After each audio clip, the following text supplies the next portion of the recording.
tinging at the spine. Now, the major stages of core conditioning we're going to be looking at. For someone who's been recently injured, you have to use a bit of an Australian method of core training to start with. So the main goal is to try to reactivate that transverse, reactivate the multifidus, and be able to get them to maintain spinal stabilization. If we can't get them to do this in a lying down position or in a prone or supine position, they're not going to be able to do it when they stand up and now they have gravitational loading. And if they're in pain, we already know that there's probably some segmental instability in their back, so we're going to rely on that Australian method a little bit more. We have to find a posture that causes the least pain and be able to maintain that posture. Now what this means is that we're not stretching any of the injured tissues and making them work harder, but also we're going to be able to increase the chance of activating the transverse and multifidus without having any kind of dysfunctional patterning going on.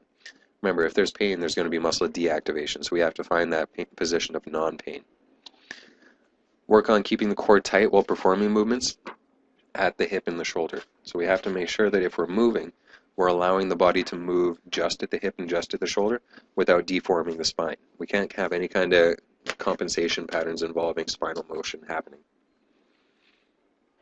Last but not least, we have to focus on posterior chain strength before we get to anterior chain strength. If the back is injured, let's focus on the back. Let's work hamstrings, let's work glutes, let's work lats, all the muscles that are going to co-stabilize the lower back area, and then we'll eventually throw in erectus, obliques, quads, pecs, all that kind of fun stuff. But we have to get the posterior chain taken care of before we can start focusing on the anterior chain.